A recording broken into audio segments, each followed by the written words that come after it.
এদিকে দেশে জরুরি অবস্থা বা তত্ত্বাবধায়ক সরকারের সম্ভাবনার বিষয়ে কিছু জানেন না বলে সাফ জানিয়ে দিয়েছেন আইন উপদেষ্টা ডক্টর আসিফ নজরুল। তবে এ নিয়ে গুজব ও গুঞ্জনে বিচলিত না হওয়ার আহ্বান জানিয়েছেন তিনি।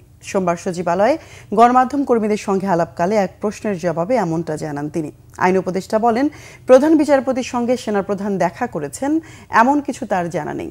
ফেব্রুয়ারিতে নির্বাচন আয়োজন নিয়ে সরকার দৃঢ় প্রতিজ্ঞ বলেও জানান আইন উপদেষ্টা। রিপোর্ট রিশান নাসরুল্লাহর। রাজনৈতিক দলের সাথে প্রধান উপদেষ্টার বৈঠক, জাতীয় নির্বাচন ও আইন শৃঙ্খলা পরিস্থিতি প্রসঙ্গে সচিবালয়ে আইন উপদেষ্টার কাছে জানতে চান সাংবাদিকরা। এ সময় আইন উপদেষ্টা জানান, প্রধান উপদেষ্টার সাথে মাঝে মধ্যে দেখা করেন সেনাবাহিনী প্রধান। সামাজিক মাধ্যমে ছড়িয়ে পড়া গুজব গুঞ্জন নিয়ে বিচলিত হওয়ার কোনো কারণ নেই। আর্মি চিফ প্রধান বিচারপতির সাথে দেখা করেছেন, এই ধরনের কোনো তথ্য আমার জানা নাই।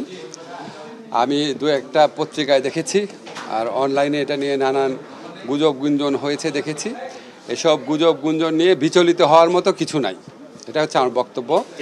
আর আর্মি চিফ অবশ্যই এখন পর্যন্ত তো অবশ্যই গুজব, আমি তো এই সম্বন্ধে কিছু জানি না। আর আর্মি চিফ আপনার আমাদের প্রধান উপদেষ্টার সাথে মাঝে মাঝেই দেখা করেন, রাষ্ট্রপতির সাথেও আগে দেখা করেছেন। তো আমি মনে করি না এটা নিয়ে বিচলিত হওয়ার মতো কিছু আছে।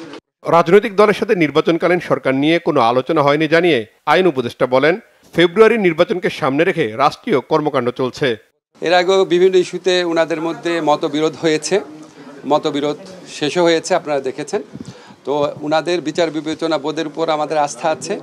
আমরা মনে করি যে প্রয়োজনীয় মুহূর্তে আমরা তাদের বিভিন্ন ব্যাপারে মতভিন্নতা থাকতে পারে, প্রয়োজনীয় মুহূর্তে অবশ্যই আমরা তাদের মধ্যে ঐক্য দেখতে পারবো।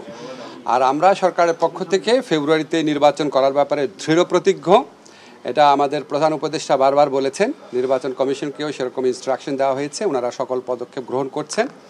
তার আগে কিছু বিষয়ে যে মতভিন্নতা রয়েছে বা মতভেদ রয়েছে, সেটা আমরা আশা করি সেটা দূর হয়ে যাবে। চলমান আইন শৃঙ্খলা পরিস্থিতি প্রসঙ্গে আসিফ নজরুল বলেন, গণ অভ্যুত্থানের পরে এরকম পরিস্থিতি বেশ কয়েকবার মোকাবেলা করেছে সরকার। বলেন, পরিস্থিতি ভালো হয়েছে, সামনে আবারও ভালো হবে।